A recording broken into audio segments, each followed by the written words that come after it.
La liberación del espíritu puede resultar confusa cuando se le ve desde el punto de vista del sujeto.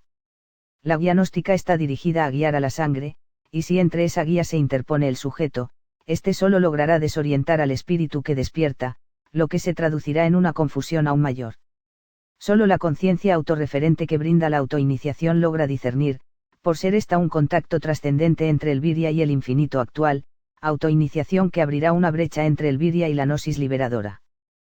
Pero el hecho de que el Virya logre un contacto trascendente que lo orientará hacia la liberación, no debe llevar a la confusión de que tal liberación incluirá la personalidad del Virya en su condición como sujeto consciente. La personalidad es parte de la ilusión, no es manifestación de la esencia increada. Tal confusión es muy común en el caso del Virya perdido, el cual no logra evadir la perspectiva que le es el sujeto consciente, porque parte desde este para tratar de liberar. Por eso se ha dicho en vídeos anteriores que el Virya perdido parte desde la conciencia para intentar liberar al espíritu, y el Virya despierto parte la conciencia para poder lograrlo. Y es que la conciencia, como esfera producida por el potenciamiento del espíritu sobre la psique, conforma una amalgama del alma con el yo perdido, pero tal conciencia no es conciencia verdadera, pues ésta solo ha surgido gracias a la potencia con que el espíritu ha dotado a la razón. Haciendo que la psique logre un bucle de razonamiento continuo, capaz de mantener al razonamiento el tiempo suficiente como para conformar un sujeto histórico en la psique. Por eso la conciencia es sinónimo de tiempo, un tiempo que queda suspendido en la psique lo suficiente como para que ésta procese los fenómenos de manera autónoma, emancipándose de los procesos restantes del mundo, que puestos sobre el microcosmos, resultan en un ente independiente. Pero tal independencia solo se limita a la conciencia, pues el sujeto consciente solo es parte de la psique como sistema postor de sentido, es decir, la conciencia que representa la culminación del propósito del encadenamiento del yo perdido, solo es un sujeto histórico certificador de los procesos restantes de la psique, lo que en últimas resulta en un espectador del mundo y no en un protagonista de este, al que percibe y certifica como real.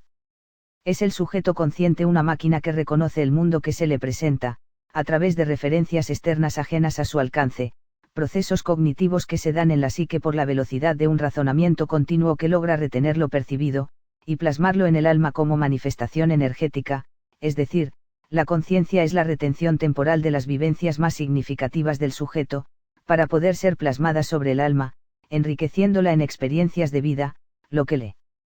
impulsa a una evolución.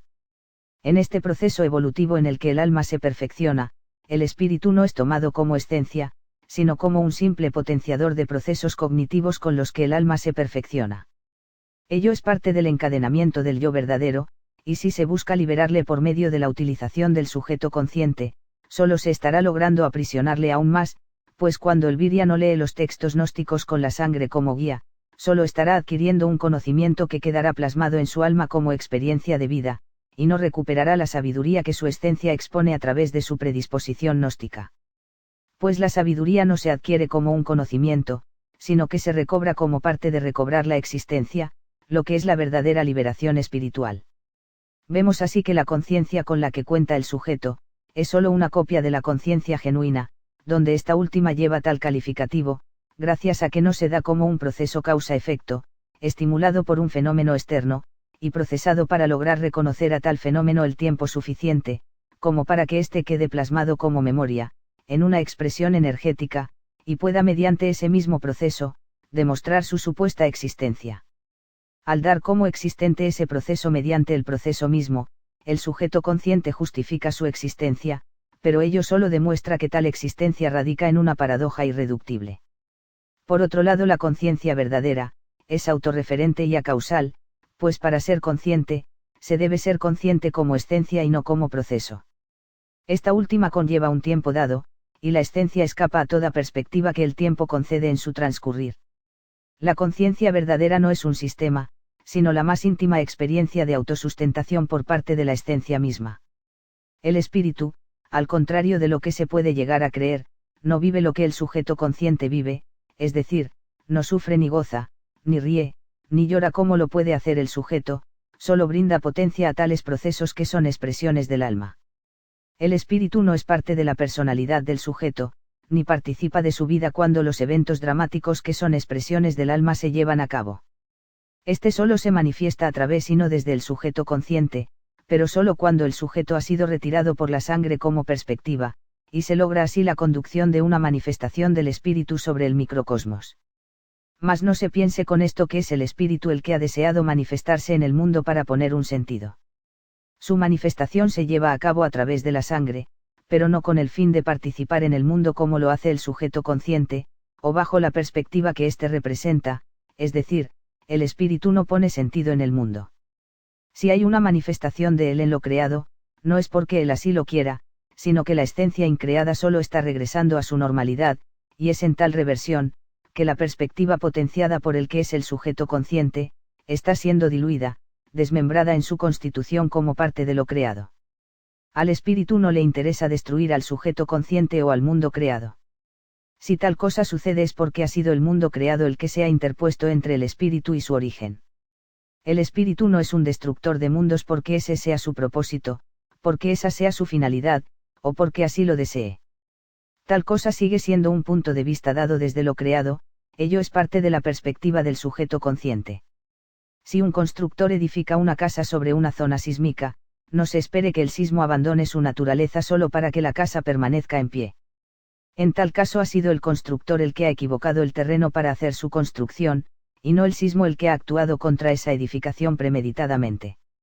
La contrariedad que el mundo creado ve en su destrucción por parte del espíritu, es solo su propia perspectiva. Perspectiva que Elviria Perdido asegura en su lógica, en la que piensa que marchar en las filas de aquellos que han sido llamados por la sangre, representa la destrucción del mundo como un propósito del propio espíritu, como una decisión tomada desde lo increado hacia el mundo creado, como una venganza del yo ante su encadenamiento, pensamiento que solo representa la incapacidad de la lógica consciente para percibir la verdad increada. Y es que para el espíritu no hay un encadenamiento como tal, lo que está encadenado no es la totalidad del espíritu, sino el yo perdido que es solo una manifestación de él. El espíritu solo está siendo aprovechado en su potencia, no es que haya sido sometido en su totalidad y esté prisionero del todo, solo ha sido desorientado para hacerlo vulnerable a una perspectiva que le parasita, pero no por ello deja de ser infinito y eterno, pues sin estas cualidades no serviría para ser parasitado. La liberación no es acto dado en el mundo, sino la erradicación de todo acto potenciado por el espíritu, lo que representa la destrucción del mundo por omisión y no por intervención. En realidad no hay nada que destruir en lo creado, es decir, destruir lo creado usando la creación misma es permanecer en la ilusión.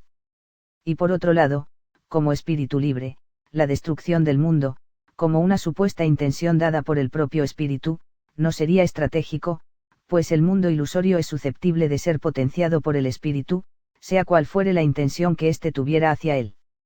El espíritu no conlleva intención alguna, es inocente y puro en la eternidad, y al potenciar la ilusión, automáticamente genera una perspectiva que llamamos yo perdido. Ello ocurre gracias a cómo está conformado el mundo, como se dijo, el mundo es susceptible de ser potenciado, tal y como lo es un velero de ser impulsado por el viento. No es que el viento desee impulsar el velero mediante una decisión, conformando para ello una acumulación de viento detrás de la vela, acumulación que es análoga a la hipóstasis del yo infinito, llamada yo perdido, para que el velero cumpla su propósito, sino que el viento ha sido aprovechado en su potencial para hacer que el velero pueda ser impulsado. Es así que en el momento en que el espíritu voltee al mundo para desear su destrucción, aunque su intención fuese de destruirlo, quedaría parasitado de nuevo por haberlo afirmado como una cosa existente, aunque sea para ser destruida, porque el mundo ilusorio funciona por el sentido que se le ponga, pues aunque se le niegue, se le estará afirmando por negación, porque para poder negar algo se le debe tener presente.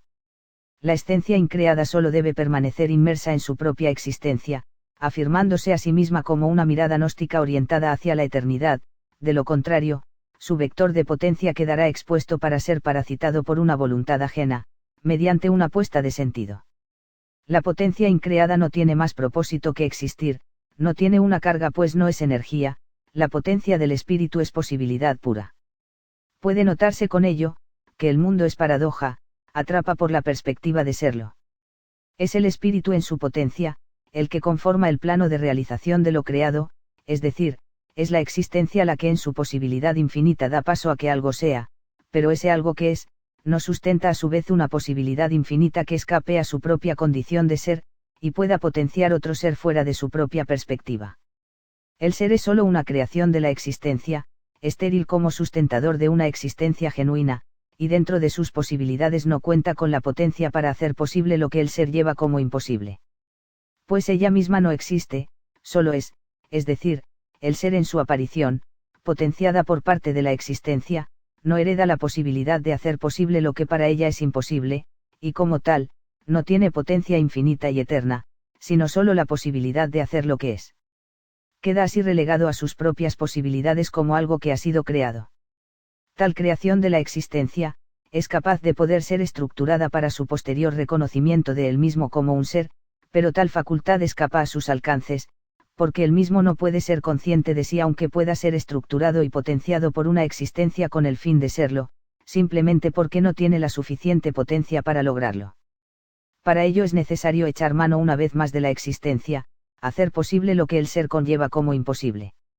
Es así que la potencia de una existencia, modifica lo que es, para lograr que sea susceptible de ser potenciado para cobrar la facultad de ser consciente de sí, es decir, una estructura creada capaz de cobrar conciencia de sí como ser, como algo creado, algo estructurado con el fin de ser consciente de sí mismo. Y en el que otra existencia espiritual, es usada para potenciar al ser en su estructura creada y brindarle esa facultad de ser consciente. Tal facultad es tomada por el propio ser como el principio de su existencia, pero ello es perspectiva, pues tal cosa solo es el principio del mundo del que es partícipe. Mundo que representa su propio universo, el universo de lo que es, de lo creado, de lo potenciado por la existencia verdadera, mas para el ser creado, la existencia solo se basa en lo que la facultad de ser consciente le presenta. Es así que se alcanza un nivel de realidad ficticio sustentado en uno verdadero, nivel que muchos aseguran existe por percibirlo a través de esa conciencia creada, o simplemente porque ha sido creado por una existencia verdadera. Mas para que algo se le pueda llamar existencia debe tener la facultad de potenciar que algo sea, sin tener que partir desde el ser mismo, es decir, existir fuera de la perspectiva del ser y poder potenciar que algo sea. Sería un error decir que solo con dejar de ser se podría existir, y que ello demuestra que el ser lleva la existencia como algo intrínseco, pues en tal aseveración no se recobra la existencia, solo se niega el ser, o sea, se está partiendo desde la perspectiva del ser, y con ello solo se llega a otra perspectiva de existencia como lo fue en un principio la aparición del ser mismo. Ello sigue siendo el ser mismo pasando a otro nivel de realidad, que como él, continuará careciendo de existencia. No es lo mismo existir que asegurar que se existe. Por ello el espíritu está fuera de los alcances del sujeto consciente, porque el sujeto como un ser creado, da como existente lo que percibe dentro de lo que su ser logra accionar. Sin la aseveración que el ser afirma sobre sí desde un referente externo para indicar su supuesta existencia, como lo son los procesos cognitivos, quedaría sin poder sustentarse a sí mismo, pues es el propio ser el que afirma su existencia mediante un proceso, mediante algo ajeno a su propio ser, es decir, basa su existencia en una referencia, que aunque es una referencia a sí mismo, tal aseveración es relativa, pues se basa en un razonamiento o en un sentir, lo cual no alcanza la cualidad de verdadera existencia. Pues la verdadera existencia, se autosustenta fuera de todo referente externo, es decir, experimentación pura, experimentación que el ser como creación relativa, refutará de inmediato por no poder ser demostrada dentro de sus parámetros. Lo que en realidad no quiere decir que el ser contenga en sí la existencia genuina, sino que con ello solo demuestra que es incapaz de experimentarla. Es así que lo creado toma potencia de lo increado para poder asegurar su estadía, pues no se le puede llamar existencia a su aparición, ya que fuera de la potencia que recibe por parte de la existencia, es decir, el espíritu, carece de autosustentación. La conciencia del espíritu está implícita en la existencia como la más íntima vivencia de la existencia misma. Notemos que la conciencia, como posibilidad dentro del alma solo justifica su existencia, mas no puede definir el momento exacto de su verdad existencial, gracias a que está conformada mediante un proceso cíclico al que da como esencia, pero que carece de un momento único en el cual asegurarse como existente. En pocas palabras, la diferencia entre una existencia ilusoria y una existencia genuina, es la diferencia entre justificación y justicia.